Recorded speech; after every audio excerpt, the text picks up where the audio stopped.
In this episode of the Logos broadcast, John Waters continues reflecting on the state of Ireland and the Western world, 31 years on from the publishing of his second book, Race of Angels, Ireland and the Genesis of U2.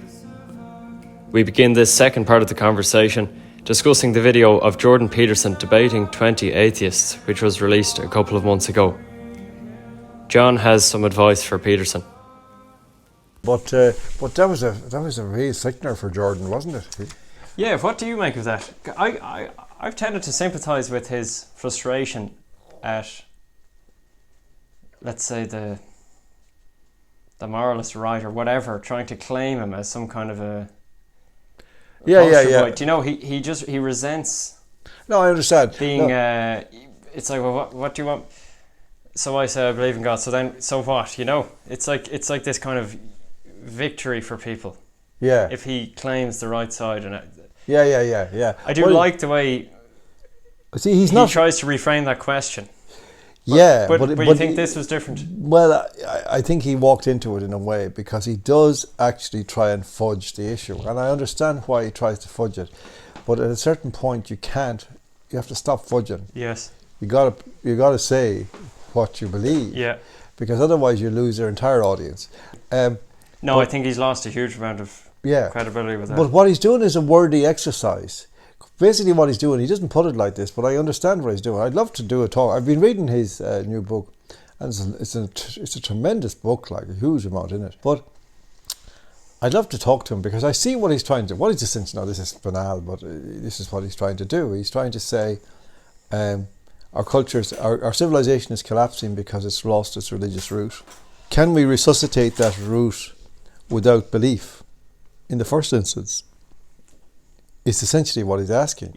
Can I, not believing, act out the process of belief and thereby create a new phase of belief in the world, or a new phase of understanding, religious understanding? I actually would say two things about that. First of all, it's possible for an individual to do that. AA does that all the time. They tell you, fake it till you make it. So what you do, have that story of getting on your knees by the bed. And so you go through all the motions and then you observe the effect it has on your life, and invariably you find that your life improves. Now that may be for psychological reasons. I mean, arguments like that would be made, that it's not necessarily a spiritual transformation, but that, you've behaved differently and you're dealing with reality differently and you're steadying yourself before the facts of reality and so on. But nevertheless, it does actually work. So therefore, you could say that method does work for the individual. The question is whether you can make that exponential and apply it to an entire culture is a different question. But there are other aspects of it as well, like that. It's the implausibility of Christianity, for example, in our modern culture is not itself an organic and naturalistic fact. It's actually a function of the way we have come to think. Because what we do is we've built a world that is false, which is man-made. And within that man-made world, of course, God is implausible because there's no evidence of him, ostensibly. There might be if you started looking at things clearly and ask, well, what is that anyway? And where did it come from? But, it's possible for human beings to kind of think, well, no, we're living in a modern world now and that's all old superstition and we don't really. But if you actually stop that and go out into the desert or out into the forest or out into a fairly large field, and you then think of yourself in reality and you look at the sky and you think, where did I come out of? Where did all this come out of? It's not at all hard then to understand that the process of creation is something that you might have to take account of. And if there is creation, then there must be a creator, whatever that might mean. It doesn't necessarily mean a man on the cloud up there, but it might mean something else. That there is a force that generates us. Not generated us is the important thing.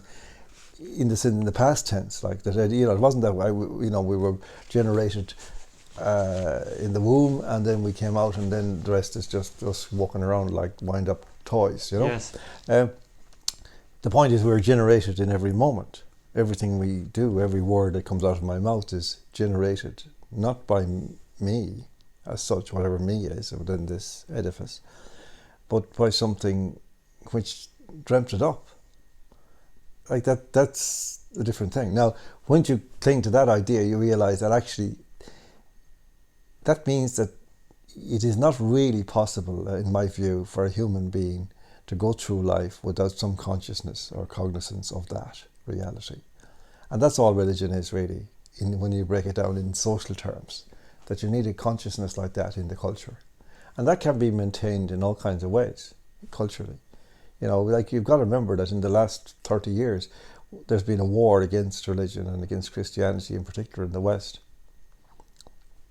that has kind of made it impossible for religion to actually connect with people.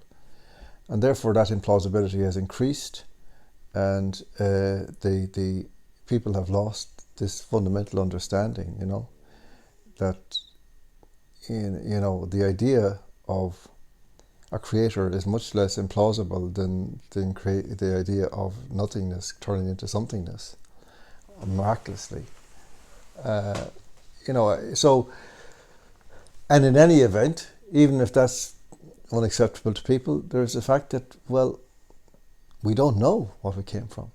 And, you know, you kind of have to know at some level. You have to have some hypothesis to keep you going on that pathway. Otherwise, you lose the sense of meaning that is vital for you to make that journey. So all that, I think, is what he's trying to say. But he complicates it too much because he brings in scriptural issues and he talks. No, it's very beautiful. I think his book is very good. And it's a book it will take a long time to read. It's a bit like my own in that sense. And The Abolition of Reality, because it's not a simple, you know, that I read 285 pages and you're out. Like it's a lot of things that you have to like stay with and think about. But I kind of I saw him in that debate with those guys, one of those guys, you know, and he walked right into it, you know, because he was ducking and diving the central question: are you a Christian? He should answer that and just say, I don't think so. Not yet. Not yet will be the perfect answer. And then say, but I would like to be a Christian. I envy people who are Christians, who believe, because I think they're much closer to the truth than I am. But I've been blocked by culture from seeing the fundamentals of reality correctly. And if he said that, they would have no answer. You know, I remember being in debate with Christopher Hitchens nearly 20 years ago, and we had a great debate, you know, but in the end, all he could say to me was, well, I don't know what kind of religion you belong to, but it's not like anything I've ever come across. And I said, which is a way of saying, well, that doesn't sound so bad. Yeah. And I said, yeah, exactly. Well, no, it doesn't sound like, because I was saying to him, like, you know, I said, and then I said, you know, well, Christopher, like, you know, you spent the last 3 years sitting in your garret writing all about these kind of extremists and dogmatists and fanatics. And says, and now you come out, you can't find any. But of course they do exist. And yes. Here's the absolute ultimate paradox of all this, which is that Christian civilization has been dismantled by its own people, and now they're allowing Islam in, which is far more, you know, fundamentalist in all the respects that they objected to in their own religion, far more extreme than anything, and they're good with it. They're good with it, you know. So, I can you figure that out? I can't, because you know, this island will be Islamic if we continue on the path we're on. Within 50 years, this will be an Islamic island. Certainly, if you look at birth rates and things continuing as they're going, yeah, for sure. Yeah. So where will the feminists be then, when all the women are going around with burqas? I'm actually going to pull something up here. I took a picture yesterday. Maybe can you respond to that? Maybe see that picture there. Why are young women choosing to look like sex objects in the name of feminism? I'm not sure what exactly they're talking about there. I suppose this notion of I'm free to dress in this way, and you can't restrict me with your patriarchal notions. Or yeah, well, you see, that has been this is a statement of my freedom. Yeah, well, wasn't that the issue that got George Hook spancelled? Where he said, there is an issue of, responsibility on the part of women to not dress provocatively for their own safety, for their own safety. Not because men are animals, or not because men shouldn't have responsibility, but just prudence, of course. But this is the nonsense that has crept into our culture. That, like, why don't we all just walk around naked then? Why not just declare Ireland a nudist colony, if that's what the issue is, or whatever country? Declare Europe a nudist continent. Like, it's all nonsense. Like, I mean, this has been like, there's a whole thing that about all this stuff. I've been talking about this for a long time, 30 years, about feminism and what is now called gender, and men, and the way that men have been treated in this culture, which is not at all a patriarchy. I mean, it's in Ireland particularly, it's not a patriarchy, never was. But it's just nonsense that it's been. And now the ultimate evidence of it is where you have, we're very close to the day where in the Olympics there will, the women's freestyle, race in the swimming, the prizes will be allocated, and 3 hairy arse men will walk up to the plinths and step up on the 1, 2, 3, and everybody will go. Women, feminists, everybody included. That's the culmination of feminism, and all the abuse they've actually levelled at men. They're now having to genuflect before men pretending to be women.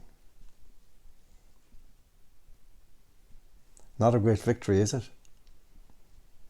Maybe they should have been a bit nicer along the way. It wouldn't have got so bad. Maybe men would have started to fight back against this a bit more aggressively. Oh, sorry, men aren't allowed to be aggressive. There is, I think, not just in the culture war conversation, but also from what I've observed anecdotally among what's called Gen Z, or maybe even younger, do they call it Gen Alpha, the teenagers of today, and not even just the boys but the girls as well, they have far less of a problem with provocative statements, non-PC comments. Oh, I think even I'm actually seeing a lot of that stuff now. I'm curious, you had one anecdote, this is different again, but you had one anecdote of, I think, a young German fellow you met in the People's Park, and you were amazed at how clued in you thought he was. Yeah. But yeah, it's I don't know, whatever you call the generation, but basically today's 15-year-olds have no respect for this political correct culture. No, I think even Generation Z is, by all accounts, turning back towards Christianity. It's actually, in general, it's turning away against this. It's turning away from this promiscuity, permissiveness, and that's very interesting, because not actually for any kind of Catholic or Christian or reactionary reason at all, but precisely because all this was engineering. All of this permissiveness was engineering of the tyranny that is now being prepared for the world.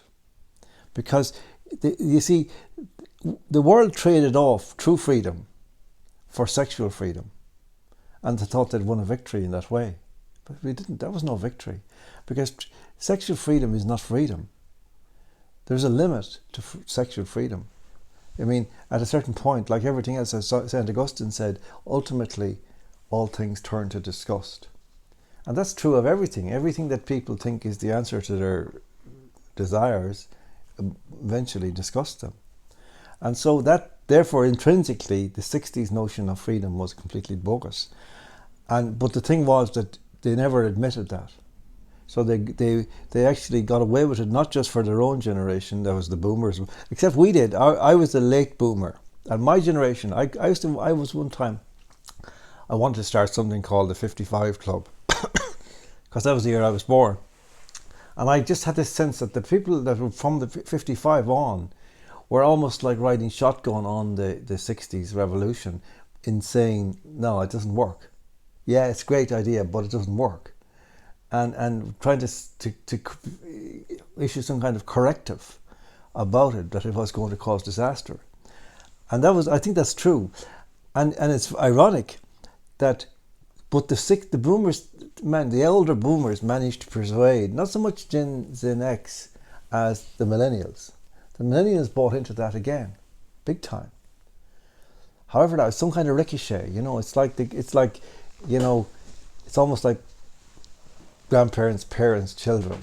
That children react against their parents, but they don't react against their grandparents. They kind of they gravitate towards their grandparents' notions, ideas, while reacting against their parents. So the millennials reacted against the slightly reactionary moods of the Gen X, back to the boomer idea of freedom. And now you have the same ricochet happening further on, but in a different direction. And I think this time it's final, because now it's becoming clear that this was all orchestrated, that it was a way of almost like creating a brave new world in the Huxleyan sense. That you could dull people into submission with excess and sex and drugs, and you wouldn't have any problems with them then. And that's kind of where that's what I think this has all been about. That was what all the referendums of the last decade were partly about, that gay marriage, abortion in Ireland. They were really giving people all the things that they thought would make them a modern, free, society. Now look at your average pride parade. Like it's just disgusting. Like these guys going around with everything hanging out, like with children walking around among them, like, and they think this is freedom. It's disgusting. Freedom, insofar as it can be defined, is the capacity and the ability to see your path ahead and walk on it unimpeded to your destination. And nobody seems to think like that anymore. That's a fundamentally religious idea, that we are born and we die, and between those two places there's a path, and it's set out, and you will find it, and you will know it when you look for it, and you will follow it. And that's all freedom is, to get to the end of it safely. So I think that we're in. It's very late. It's very late in the day for all this stuff, but it's collapsing really in the most dramatic fashion now, and I think people are beginning to pick it up. I can notice it now almost by the day. I notice it in the responses to myself. The people who clearly ignored me for years are coming up now to talk to me or shake hands with me. I mean, a woman came up to me the other day. I didn't recognise her face, and she just put out, she said, "I just want to shake your hand," and she didn't say anything else. I said, "Well, thank you," and that wouldn't happen. That wouldn't have happened at any time in the past decade. So there's something shifting. There's something that you've talked about a lot, which is I don't know if you talked about it a lot. Something I've heard you talk about is the notion of women being liberated into the workplace. Yeah. And how that didn't actually increase purchasing power at all, because basically there was more output and maybe more money, but everything became more expensive because everyone was on an equal playing field. Well, there's a lot of stuff there. Yeah. Maybe that's again too simple to yeah, it's more complex. But that I'd like to link two things as a result of that. If basically the notion of having children in creches because two parents are working. And this is something, I don't know, did you ever read Victoria White's book, Mother Ireland? No. But she writes very powerfully about the effects of women minding their children versus I'm sure, the children being in childcare, Yeah. But now we're in South County Dublin. You'll see elderly people who aren't being taken care of by their family, but are being nursed by people who are paid. Oh, yeah. And that's the best case scenario. The worst case scenario, obviously, they're put in a nursing home. But there seems to me to be a link between putting your children in childcare, and then when you get too old, 100%. your children 100%. ship you off to the thing. I don't know. Is that No, because is that too obvious to even no. state? But does Well, anyone no, even? it's Does not anyone even? obvious. Does It's anyone not- even talk about that? It's not. They don't, and it's not. But it seems actually, so obvious. It seems like such a direct. Like if Well, there will be just that inbuilt sense.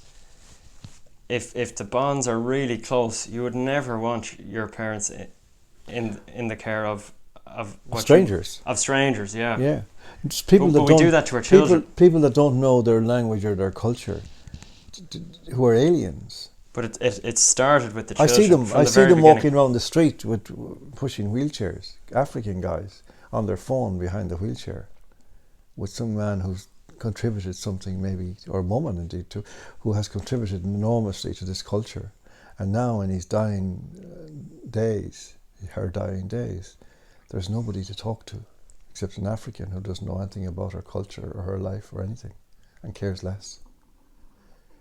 You see, there's a section in my book, and Give Us Back the Bad Roads from 2018, where I describe these two rooms, two darkest rooms in Ireland, and one is the creche, and the other is the old person's home.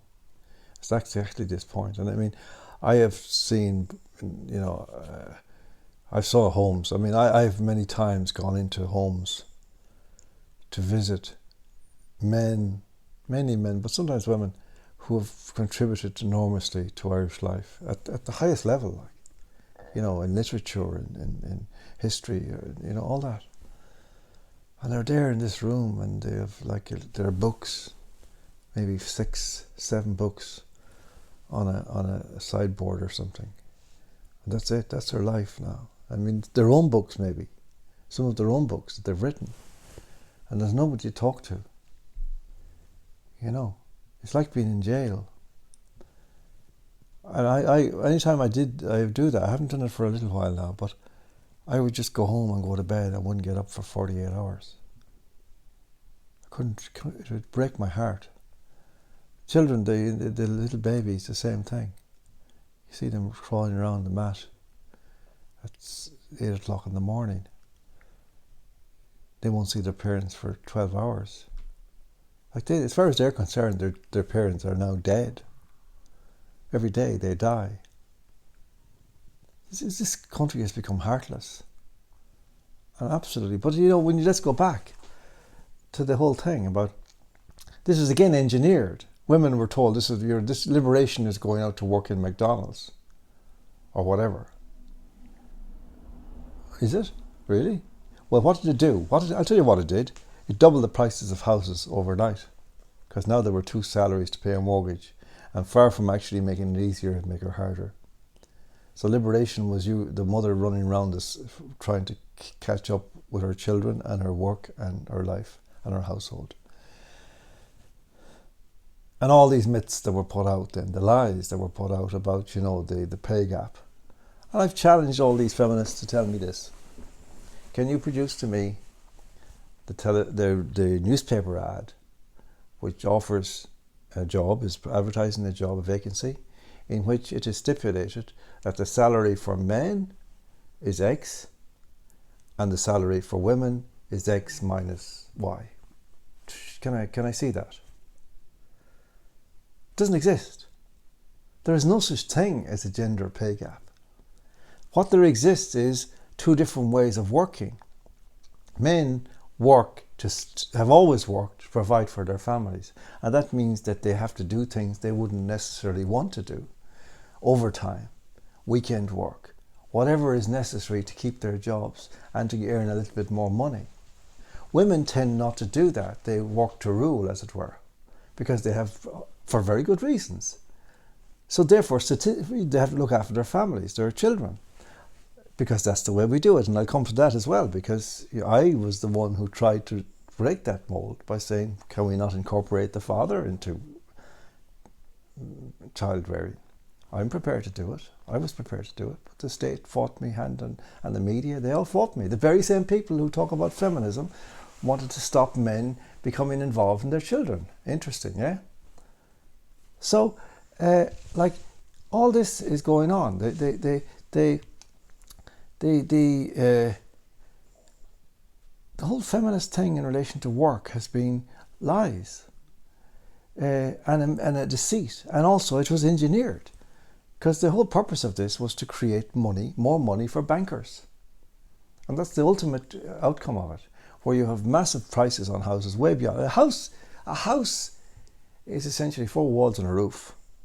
My father and his friends would build a house in about 5 weeks with just their wages to buy the materials. And they would pool their labour and build a house. And that house would stand for, still standing, just as much as any other house. They wouldn't owe any bank or anybody anything. How does it come that the bank... You see, this is part of what's happened to the world. Part of the money system is part of the whole way that economics has shifted from being about human endeavour and human life to being about activity on roulette tables, essentially. They're called stock markets and bond markets and all that, but they're actually roulette tables. And that's now the real economy of the world, the real economy. And it's another example of what I'm talking about, the abolition of reality. So feminism was a big con. Particularly the last phase of it, which was radical, and it brought in all this other, it brought in the LGBT stuff. That was all planned as well, which has been essentially, the purpose of LGBT was nothing to do with gays, nothing to do with gay marriage. The purpose was to create a battalion of attack dogs who would force people into silence over controversial ideas. And that people would learn to say nothing, because they will savage you. They will cancel you. They will turn your children against you. And that's what they did. Bullies, the most obnoxious people that ever have descended on the public life of Ireland, came out in 2014 and 15 in Ireland. They destroyed our culture and muted it to the point now where people are afraid to open their mouths in anything other than the most utter banalities and cliches. So Ireland, the most garrulous and argumentative people on earth, can no longer even talk about certain things, or even about certain things that are near to those other certain things. Maybe that there's a risk that you might bleed into or cross over into that controversial subject. So all this has destroyed our culture, and this is so-called progressivism. Well, it has brought us backwards. I always say it again, I'll say it again, that if you think of Ireland in 1984, the Orwell's year, iconic year, but real life 1984, and I can remember that year, and I remember all the things that were going on and the people that were around and the music and the journalism and the life that was in the country. And now I look at 2025 and I look at them there, 1984, 2025. Something's wrong. What's wrong? They're in the wrong order. If you want progress, you're moving towards 1984, not away from it. That's what's happened.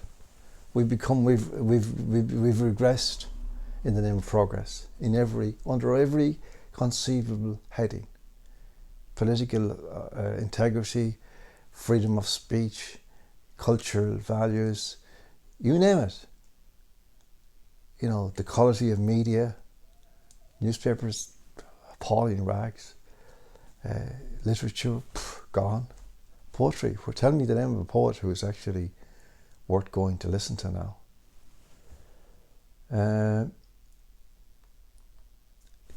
It's extraordinary. That's progressive. That's progressiveness. So, aside from your experience in the bookshop, what was it that was giving you hope that I was detecting in your email, and what might that look like, do you think? The manifestation of that, obviously. Yeah, I detect something that I now know.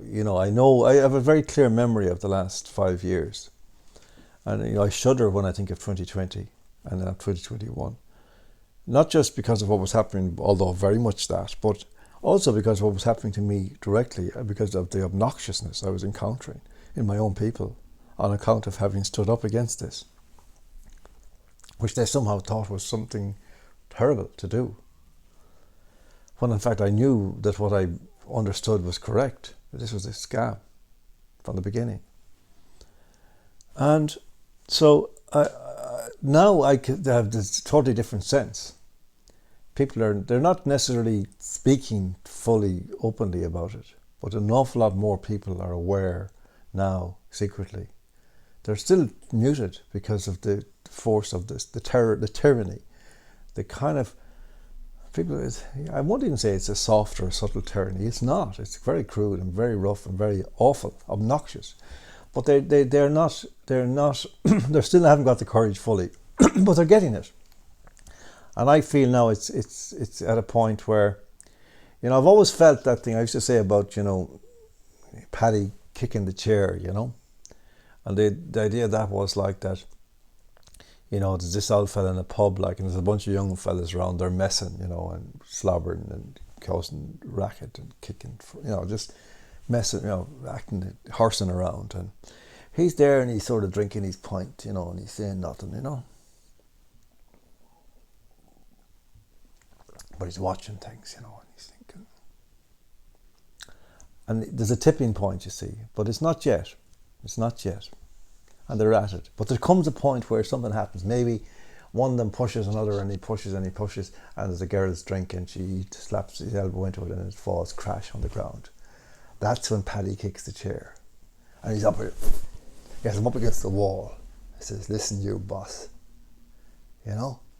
That moment is coming. One of the great difficulties about all of this has been, in terms of predictivity, is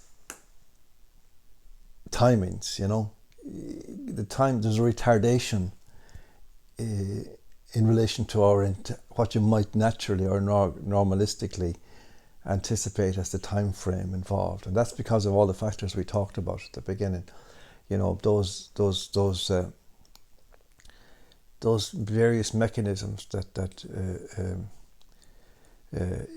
Umberto Eco was talking about, that they have retarded things, and there's amnesia, there's a manufactured amnesia at play there, and there's retardation of various kinds. But notwithstanding that, there's now, I'm now, and in Charlie Burns there, I could see people, my people, they're not freaks, they're not different kind of people, they're not far right, they're nothing like, they're just ordinary Irish people from different walks of life. And there's housewives, and there's pensioners, and there's young people standing up, and they're saying their piece, and they did.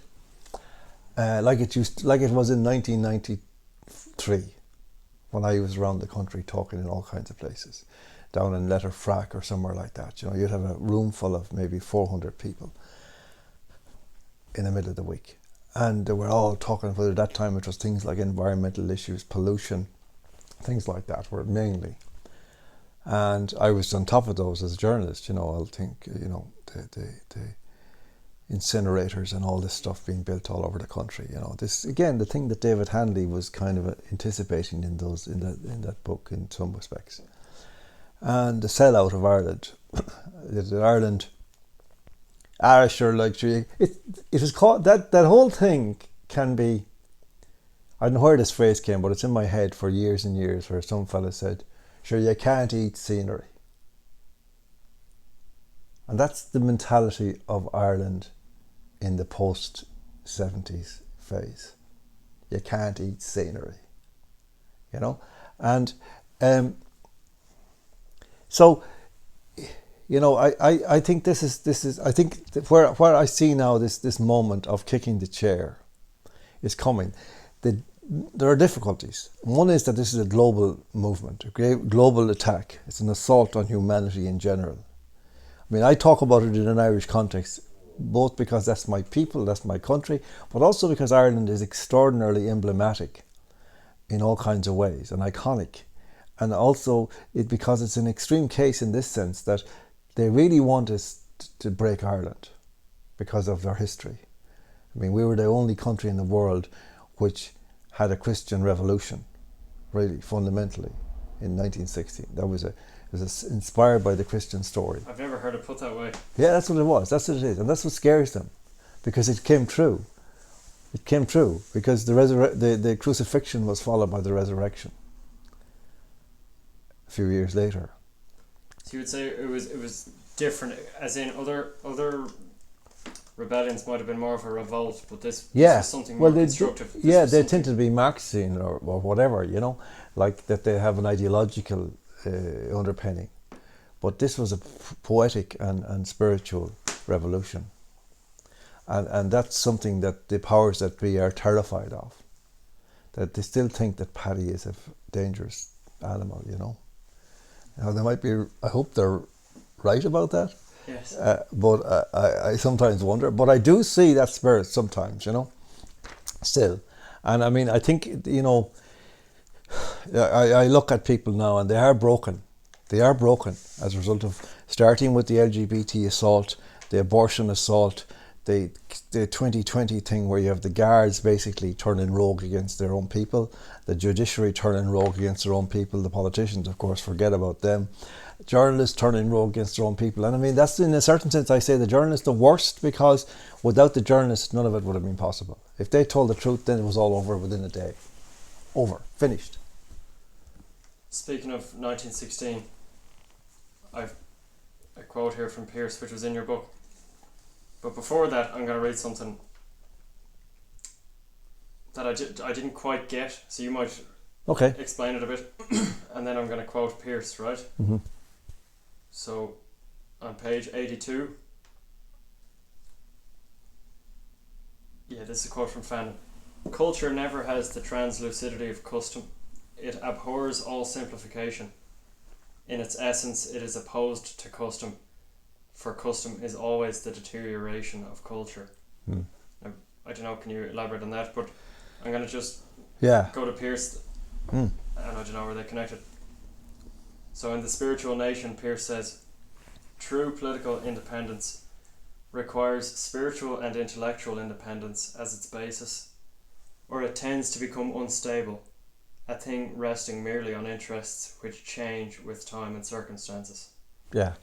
So I'm just curious, what do you think that spiritual and intellectual independence look like? Now, maybe that's a separate issue from the culture versus custom thing that Fanon's talking about there. Well, yeah, Fanon, what he's talking about there is what I was referring to earlier as artifact, as opposed to art. That's custom versus culture is the same analogy in a way.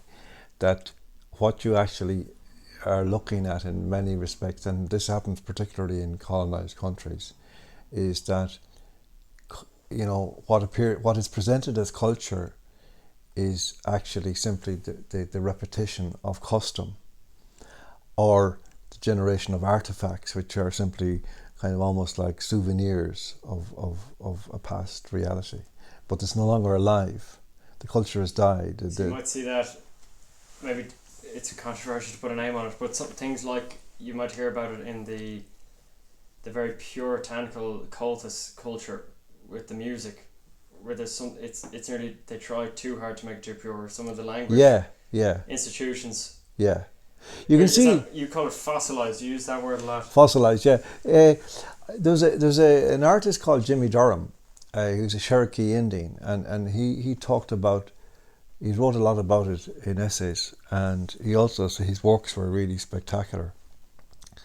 For example, like, because what he did, he was trying to express what had happened to the American Indian people, and the sense that there had been kind of like turned into like the noble savage idea. So this was a kind of a cliche out of their past, which wasn't an honouring of their reality, but a kind of a patronising kind of permission to exist, that kind of thing. And one of the things he used to do, he used to construct artifacts of what appeared from a distance to be Indian cultural cliches. So he would have a totem pole in a distance. It would look beautifully kind of, ornate in the old way. But as you got nearer to it, you would see that it was constructed from parts of cars, axles and brake pedals and all kinds of things attached to it. Very beautiful in its own way, but strikingly saying something very clear, like, which is like, that culture for a colonized people is a kind of a pratfall. It's like that kind of moment where you trip yourself up in your anxiety to prove yourself. You know, it's like that scene in famous scene in a series of TV series called Boys from the Black Stuff, where there's this character called Yosser Hughes, and his wife has left him, and he's left with these 3 beautiful children, and they follow him, and he's going around in this long black coat, and he's getting increasingly mad. And every time he sees somebody painting the gate, he says, I could do that, give us a job, I could do that. He's getting more and more desperate, and he ends up in a confessional, you know, and he wants to talk to somebody, so he goes in and he says to the priest, and the shutter opens, and he says, I'm desperate, Father. And the priest, being a trendy priest, says, no, Dan, call me Dan. And Josser says, I'm desperate, Dan. He just votes because Desperate Dan is a character in a comic. You see? And that's what Durham means by the axle as well, you know? It's not, you know, it's we're a caricature. We've been turned into a caricature of ourselves. And the only way we can answer back is make fun of you making fun of us. That's the trap that Ireland is in culturally, and because it's in it culturally, everything follows culture. Everything is downstream of culture, really. Politics is all this. Culture is where it all starts, and our culture is essentially, how would you say, euthanized. That's what it is. And that's why all this other stuff is happening. And that's why people are unable to answer it back, afraid to say why it is not right that people bring, you know, racism, the concept of racism into Ireland. There's no place except in one context, the racist history of England against Ireland. That's the only context for the word racism in Ireland. You know, critical race theory has no place in our country. And that's what's going on, you know. And you see, people are trying to answer this now in all kinds of daft ways by kind of starting up parties which call themselves ethno-nationalist. It's no meaning. Ethno-nationalist means nothing.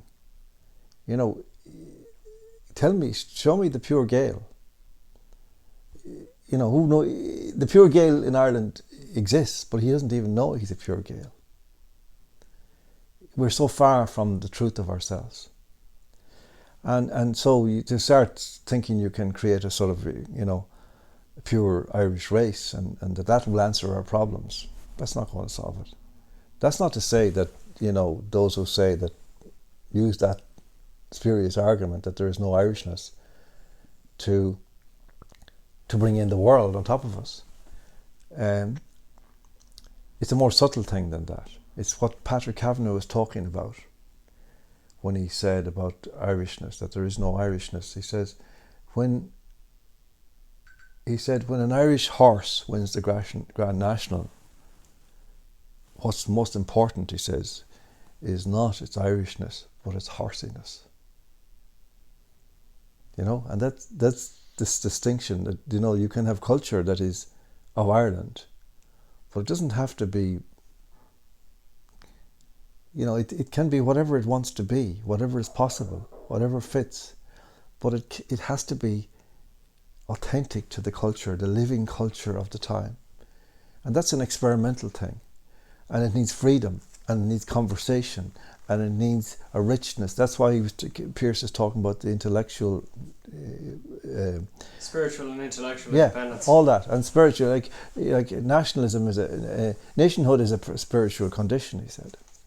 And of course it is, because it's like it's a family, and being a family is a spiritual condition. You know, because the people that your parents, they're the people who, out of whom you emerged. In a sense, they made you. How it would not be spiritual, you know, and how would the relationships not be metaphysical? They are, and similarly, it's true in the nation, in the sense of the nation. And you could, you know, I often talk about this sense that is dwindling and leaving us, and certainly in the cities it's gone, where, You know, I remember as a teenager going out with my father in the mornings in the van, in the mail car, and driving to the post offices and bringing in the mails, and there'd be a couple of sorters there and a couple of postmen, and my father would be talking to them, and somebody would say something, and the place would erupt in laughter, and like there was something about those moments in the morning that was somehow at a different level than the rest of the communications during the day. It was something that there was a sense of camaraderie for being up early and being out and about and doing your work in the public interest, or whatever you would think about it. You mightn't put it like that, but that was the feeling, a feeling of virtue, a feeling of absolution, and this would give rise to this extraordinary explosion of laughter and well-being. And I would, you would go down the street, down the road driving, and my father chuckling to himself. It's beautiful. It's going. It's almost gone everywhere. You do encounter it occasionally by accident.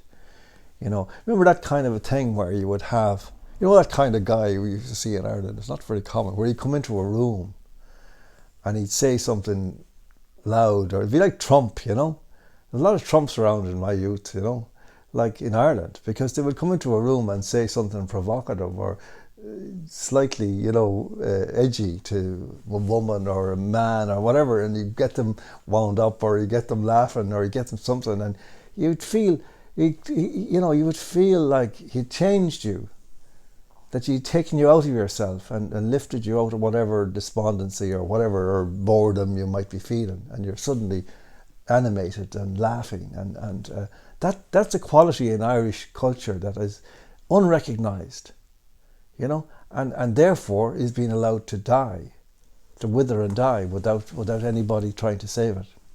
Well, speaking of that, withering and dying, we were talking on the phone yesterday about Ivor Brown. Not Ivor Brown. Is it Ivor Brown? He's a psychiatrist. Yeah. He said culture is only one generation thick. Yeah. Like, if it's not passed on, that's right. It will be. It will die. Like. Yeah, that's right. I think it will die in the sense that of its. Yeah, literally, in the life will go out of it. And you can try. We talked about this as well with traditional values and things. You can try to take these abstract ideas and apply them to your everyday, but there is something very inorganic about that attempt, where you haven't entered into something that already existed and that was passed down by your parents, basically. You see, in a way, words you require certain precise words, because and in a certain sense it's a bit contrived to do that, but nevertheless, to make the distinction, you need to do it. So there is very clear difference, I would say, to be identified between tradition and traditionalism. Yes, you've talked about that. Yeah, tradition is the simple existence of organic processes in history and in culture, which have survived or are remembered, and which have a life. Traditionalism is the obsession with restoring everything past. It's about, like Father Devan, like the purging all of the alien influences and going back to culture. That doesn't work. The de-Anglicisation of Ireland did not work. It's a complete folly, really. People say, "Oh, we need our language." Yes. We should still try to resuscitate our language, and it can be done. The Welsh did it. The Czechs did it. It can be done after a long gap. But it takes great passion and great vision. But you can't just simply block people from experiencing their needs of their humanity, culturally speaking, in whatever medium is available, at the time. And again, I go back to the thing, we were kids, we had our history drummed into us, and I remember in 1916, being absolutely agog about this stuff, the great leaders, and we had all these books and booklets and pictures and poems and everything, and it was tremendous. But at the same time, we were reading, Just William, or Enid Blyton, or the Hotspur, whatever it was, and that's fine. Or listening to John Peel, that's fine. Watching Top of the Pops, no problem. That can't be the problem. If the real culture can't compete, then there's something wrong, and you need to fix that, and then say, okay, would you prefer to listen to some Irish music? Yeah, if it's good. If it's Martin Hayes, yeah. Yes. Who wouldn't? Or there's some great musicians still, but if you look what's happened to the Irish traditional thing, I remember even in the 80s, bands like the Dannon, they could pack massive pubs and halls in Ireland. They don't anymore. But they do in Italy, they do in Germany, they do in the United States. I remember actually being involved in bringing several bands, some great Irish bands, including the Dannon, the Chieftains and Dervish, to a particular venue in Italy that I had new people in. And they asked me to mediate with the bands and get them to come. And I did. It was unbelievable. You want to see these people, like 4,000 people in a hall, sitting in their chairs, and the Dannon come on, and Frankie Gavin sort of said, how you doing, and sits down, and they all sit down. And then they start to play. Within 30 seconds, the entire audience had left their chairs and stormed to the stage and were dancing in front of the stage. You wouldn't see that in Ireland. No. That this is what we have is so beautiful. And it's not, this is why I say it's not that there is a lack of culture. It's that it's disconnected. The wires have been cut. I want to connect something from earlier, right? You just said you won't see people up dancing. I think that's extremely true, But you have a quote here. The mother maintained her power within the home in the same way as the church did in the wider society, observes Tom Inglis in Moral Monopoly. By doing everything for her sons, the mother made them dependent on her, but by limiting and controlling the physical expression of her affection, she inculcated an emotional awkwardness in her children. The denial of the physical expression of affection was a major child-rearing practice in preparation for emigration, postponed marriage, and celibacy. Yeah. So I found that extraordinarily insightful. Well, I've forgotten that quote, and I've been writing about that very same theme in the last couple of weeks. And you've written about your experiences in Spain with the church. Yeah. There's a more joyful aspect to it, but that notion of affection and expression. Well, that's a long story. And human, I suppose, human. Yeah, those impulses are kind of neutered or something in Ireland. Well, you see, I've written about this recently, and I now understand it more. And I would have incorporated that quote if I'd remembered it, or something of that, because I was a great admirer of Tom Inglis's book, Moral Monopoly. It's a very, very interesting book. Not at all what you'd expect. It's not an arid kind of historical thesis. It's really, there's a chapter about the Irish mammy, and there's a chapter about the male bachelor drinking group, and it's very interesting. But what I've kind of identified about that, we're talking here about the post-famine period, 1847 onwards. And really what happened in Ireland was, I say it was the birthplace of totalitarianism. Because essentially what happened was that under the belief that one of the main causes of the famines had been the explosion of population that became too great to feed this. Of course it was a lie, because there was most of the food was being exported apart from the potatoes. But that belief led to an initiative from the Catholic Church, which had kind of lost the country for its kind of Roman incarnation.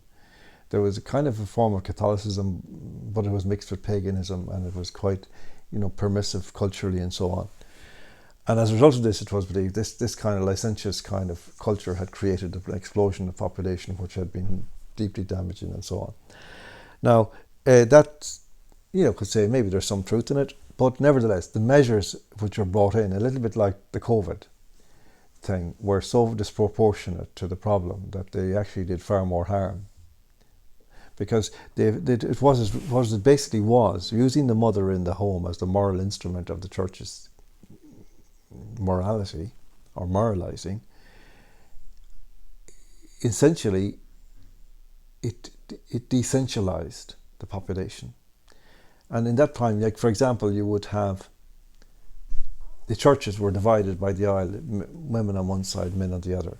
And if the men and women were seen talking, if two single people were seen talking to each other after Mass, which is like the one opportunity maybe in the week they might get to actually meet, they were read from the altar the following week. Their names were read out. Like this is, and there were stories about, you know, there's this book called The Vanishing Irish, which is a book of essays, which came from Irish America actually in 1954, which had essays in it by people like John D. Sheridan and Sean O'Whalon, and there was Sean O'Casey was quoted in one of those, and they were really talking about what was the problem of which they've identified in both Ireland and Irish America of late marriage and childlessness, spinsters and bachelors, very common. And they noticed furthermore, the research showed that in families where there was a priest or a nun, these things tended to be more pronounced than in other families. So there was a sense of the elevation of chastity and all of these things above the normative kind of... And well, just to be with the words as well, celibacy maybe rather than chastity, if you know what I mean. I do, yes. But go on anyway. Yes, okay, fair enough. That's it. That is true. Not to be annoying. No, but there was a fair bit of chastity as well now, I think, you know. But chastity basically being not the demonization of sex, but the celibacy obviously is no sex. Well, it's no marriage, yeah. I think celibacy is no sex, but chastity is sex within marriage. Do you get me? Yes, anyway, yeah. Sorry, yeah, well, okay. All. There are different definitions, but that's, you know... The effect of it was to create late marriages. Also, this tied in with the mode of succession in farms, you know, yes. So that families would, if there were several siblings, the older son would be in due course entitled to inherit the farm. That was the standard thing. But the parents would stay on for as long as they could, which meant that the marriage of the young oldest son had to be delayed. He couldn't bring in another woman in with his siblings there, etc., and they had to find places to go and all this. And so these conditions created more and more immigration out of Ireland and more isolation. And, you know, I mean, all of us, I think, our uncles were all a lot bachelors and you know, and that was very common. Then marriage, Ireland was standing out from the rest of the world as a place where late people were marrying, if they were, very late, and they were having fewer children. And but ironically, Fergus, the figures for childbirth were still higher than they are now. You know what I mean? That there was more children being born than there are now. But yes. It's just that they thought comparatively on what they needed to keep the country going. And so the country was literally, and in fact you can see, if you go back to 1850, you can see and look at a graph. It's almost like heading down in that, except that there's a bulge here in the 70s, that it goes back up again and then it goes down again. Wow. More or less from the 70s to, and then there's a little bit of a couple. But the underlying trend is almost like a straight line from 1850 to 2025. Apart from those two. So like, there's a pathology here that we're talking about that isn't being cured, because what we're seeing now is that, you know, that there's a kind of a reaction to that totalitarianism, that puritanical kind of Catholicism, where we now go in the opposite direction. And where does that bring? That brings us abortion and homosexuality, obsession with homosexuality, and all these other, you know, notions which have really taken people away from the fundamental, you know, existential reality of human life. That, you know, it involves men and women meeting, romancing, getting married and having families. And that's the way the cycle continues. That's been interrupted. And you have to say that it's been interrupted in many respects, with clear evidence of intent in respect of Ireland. That it's almost obvious that they want Ireland, they don't want Irish people in Ireland, whoever they are. And I kind of have ideas about that, but there's a force out there that doesn't want Irish people in Ireland. That this island is earmarked to be transformed into something else. You mentioned earlier about the dignity of the work that your father and his colleagues were doing. And one thing that I observed was when you're on a building site, right? They're building buildings. You might say that if you see the finished building, say, okay, he built that, right? But the actual process of carrying out that work. So, for example, with a saw, say your father, I presume, was using a saw, right? But now you have these power tools where you're actually not inputting the energy in the same way. Yeah. And I haven't spent a whole lot of time on building sites, but that thought did occur to me. Like, a lot of that beauty is actually stripped away. That's right. By these tools. And that's not just true on building sites, it's true in that's right. In all sorts of work, Yeah. So we'll just leave that to one side for a moment. There's also, to stay on technology for a second, I have this kind of predisposition against electric scooters. These lads, me too. Right, and everyone, people of certain tastes, just they have this intuition. I hate those things. They're deadly. But aside from that, it's like, well, what actually is it about them, right? And what I've come up with as the problem with those things is that if you take an old car or an old motorcycle, there's an intelligibility in the working of that machine, in that it's clear you put in the petrol, there's some sort of combustion that takes place, fumes come out, and it facilitates me getting from A to B. And I mightn't know exactly how to fix it, but chances are I know a guy who does know how to fix it, or I know someone who knows how it was designed or something. And it's not that far removed from my humanity. Like I can broadly understand how it works. Yeah. But with these e-bikes and electric cars and all the rest, that relationship from input to output isn't obvious at all. No. It's like there's I don't know, is alchemy the right word to use, but there's some nebulous process which I don't, even if you say, well, you could become a programmer and figure it out, but like, I don't ever envisage having a clue how any of that works, or even when it breaks, I don't know, well, I can bring it to that fella. So I don't know, there's something in that which, I don't know what you think of that, basically. Oh no, I agree. Look, on the engine side of things. If you take this, like, I haven't a clue what's in there. Now, I know I can do it, I can work it and all that, and it's useful, and it's whatever use it is, let's say. But you see, this is something that I think is very real, and there's a number of aspects of this that need to be pointed out to people, I think, because people don't seem to understand this.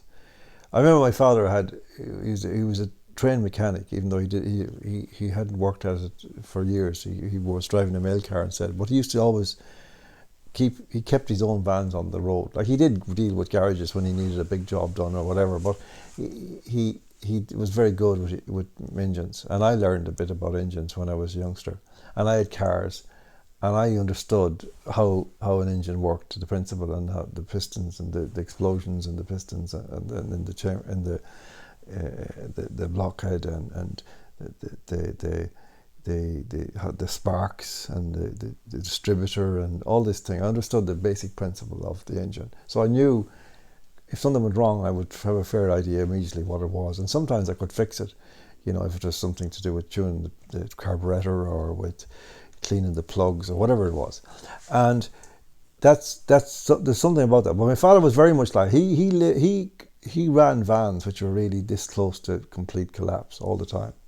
And I always felt that it wasn't just financial, it wasn't just an economic privation thing. although he wasn't flush with money, like, money was scarce. But it was also the sense that what you said, he needed to have the process within his own jurisdiction. Yes, exactly. Jurisdiction is the right word, and that existentially, that really, he felt that like the idea of him driving a car, which beeps at him like, when he goes near a tree or a bush or something like that, would drive him crazy. He would pull the wires out, like, he would find the source of the beeping and he would destroy it immediately, and but this goes to there's a brilliant guy, I've talked about him an awful lot, Matthew B. Crawford. He's an American philosopher and motorcycle mechanic who goes into all of this in a book called, in America it's called Shop Class for Soulcraft. Soulcraft. Yeah. It's all in the English edition here, in this European edition, it's called, I think, something like the virtues of working with your hands or something terrible like that, because that's, I don't know if he signed off on that title. It's a terrible title. There's a great title in Italian, but I can't remember what it is. It's an amazing book because what it's really about is about thinking. And Crawford proposes that actually that what's at stake here is not simply control of the machine and connectivity with the machine, and therefore what would you call it, agency in terms of your humanity even within a mechanistic context. It's not just that. It's that your thinking is formed by your interactions with the world, and the use of your hands in that is how you, like, if you think of a child, how does a child learn about stuff? A child picks things up and bangs them on the floor and rattles them. Puts them in their mouth. Yeah, and it's all the senses. That's how we discover the world. At some point, we kind of that is reduced, and as we go to the education system, which makes everything abstract, and so it's secondhand. It's all books, which is fine. Nothing against books, but you need always to have that other thing. And I think this is something that we've seen in the recent past, in the COVID thing, where it was the uneducated people who saw through the scam, and all the educated people didn't, or mostly. That's a generalization, but it's pretty accurate. And that's very telling, because that was abstract thinking versus this thinking based on the childhood connection with reality and the insistence on tactile contact. And Crawford goes through this, and he goes through it very brilliantly in lots of ways, and talks about many, the idea that, that the carpenter, he says, is governed by his spirit level.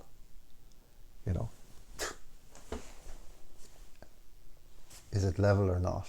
If it's not level, it's no good. That's it. So, he can't. And the electrician, when the electrician leaves the house, the lights have to work. And that. And also when the job, if 5 o'clock comes, if the job's not finished, they have to stay on. You have to stay on, yeah. You can't just clock out. No, and that was always the ethic of my father, and he had no limit to the time he worked. On Sundays, we used to spend most of our Sundays with him. Like, he'd be lying underneath the van, and we'd be handing him in wrenches. Give us a number 6, give us a number 5, and he'd be like hours upon hours, like you can imagine. And I remember I told this story many times, but I'll tell you it again. One summer he got a new second-hand van for parts, right? And he drove it back. It was all colours on it, it was like a rainbow van. But he never drove it, but he plagiarised it or pillaged it for parts. But he decided anyway that he looked at it and he realised that the valves were all burned out, on the flock. So he says he says we need to grind those valves. Now this is a very hard thing to explain, but it's like valves are all in this side and they open up. They open up on the block as the cylinders fire, and they're like nails that are driven down. And on the inside there's a kind of a grain, almost like an old LP, which fit into a grain on the block. So they have to be. So if there's a buck, they were all burned around, so that there was kind of slightly wear, and so the way you have to make them work again, make them efficient again, and stop the leakage of I suppose air really in the chambers is you've got to grind them so you grind out the burn. And you do that, you put a paste around, and then you put the thing down, and there's one of those kind of sticks with I have one somewhere there, I thought. Maybe I haven't, I don't know. No, it's not there now, it's disappeared. It's around somewhere. But it's like literally a stick with one of those kind of, those things that stick to glass. And it's got a suction, I don't know what they're called, suction pad or something. And you put it down, and then you have to go like with the paste, you see? And you go like that for, well, I was going to say hours, but actually days, no, actually weeks. I spent weeks doing this with the 4 valves. All day. And every night my father would come home, and he had this habit of looking. He had glasses, but he never used to look out through them, and he'd take them up, and he'd, and he'd look. And I'd say, I think, more grinding. So off again another day, and this went on for weeks on end. And then one night he came back and he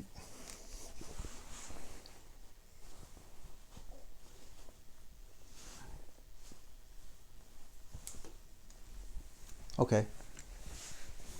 What? Yeah, okay. It's good. So the next day we assembled the engine, and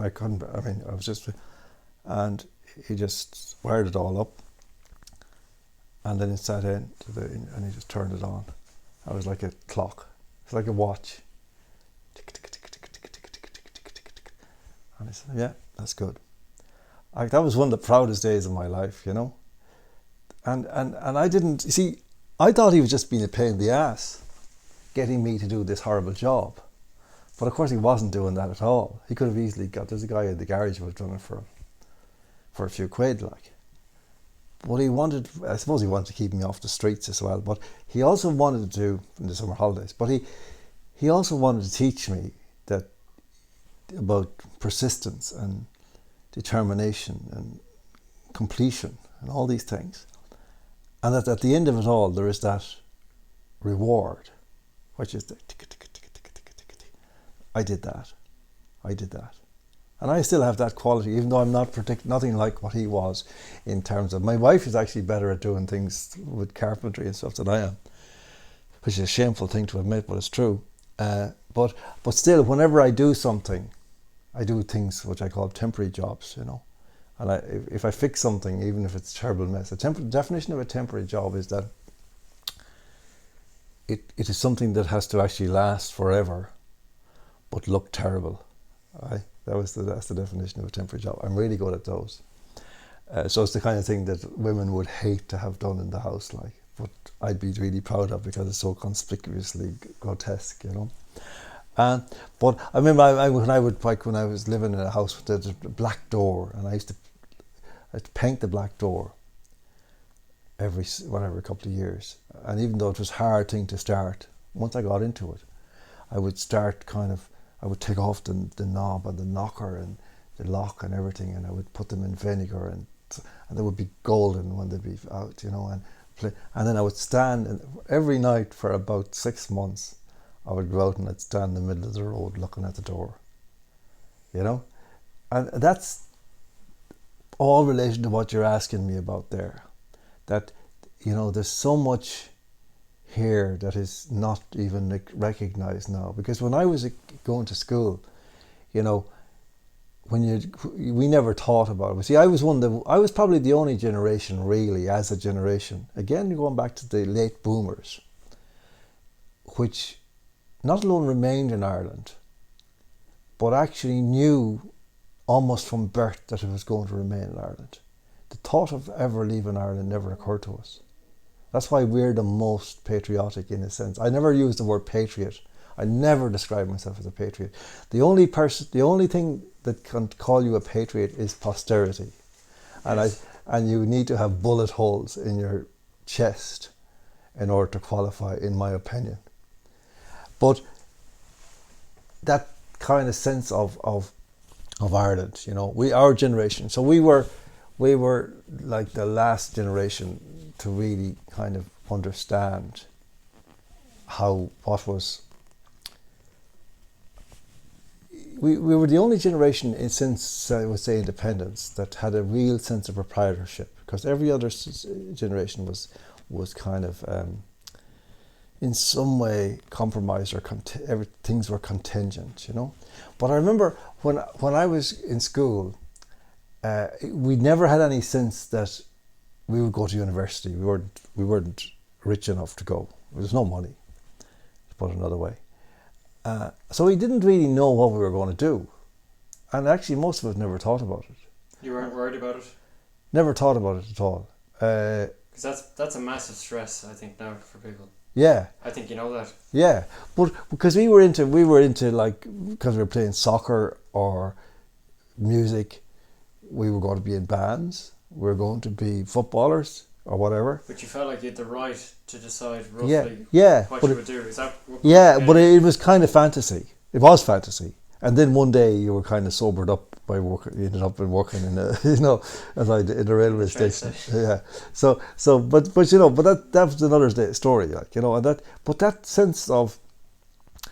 But I remember actually when we were coming up to the end of national school, primary, and where would we go? And there was this kind of clear division that the dumb guys went to the tech, and the smart guys, or the smartish guys, went to the secondary school, Mary O's as it was called, which is where I ended up. But I realised now that was a complete inversion. You know, the tech was the place that should have been cultivated, particularly for boys, as a place where you would really learn about the world. And if the education system had any kind of maturity about it, you know, that's what it would have done. It would have said to boys, you know, celebrate your hands, celebrate your capacity to make things, to fix things. You know, show us all of this stuff, so that we would be able to think straight, actually. Because that's what it's about. That's essentially what Matthew Crawford is saying. That you can't think straight if everything in your head is abstraction.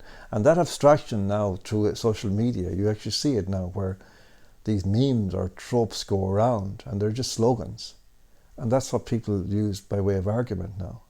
And if you try to probe them by saying, yeah, but they go crazy. Once they begin to understand that you're getting close to the level of their incompetence and their ignorance, they go mad and start screaming. And they can't take an argument. That's why this cancellation culture has come, because people have to be silenced if they're actually in danger of exposing the nonsense of what you're saying. So there's all that stuff. I mean, it's all, you know, we're all in a mess with regard to culture and education, intellectual life. I don't like the word intellectual, never did. You know, I sometimes see myself referred to as a public intellectual, and I absolutely hate it, because it's a very close relation of academic, and I'm certainly not that. Intelligence, you know, intelligence, it's the same thing, but it's a nicer word. Just all we don't need intellectuals, we need intelligent people who value intelligence. I love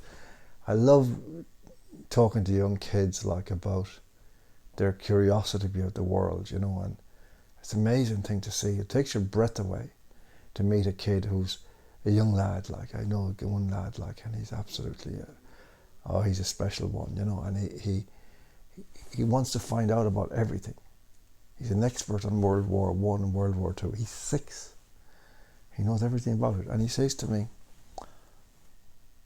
John, do you think Adolf Hitler was really as evil as everybody seems to think? Huh? You know, like, I don't care where you stand on anything. That's an amazing thing for a child to come up with. He's ahead of the world in maybe lots of ways that we haven't yet come to understand, because he has the possibility of asking the question, whereas most people they would shudder at the idea of uttering that question.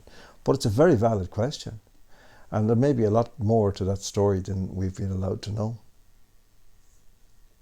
So John, we'll have to do another one of these We've been here for 3.5 hours. Yeah.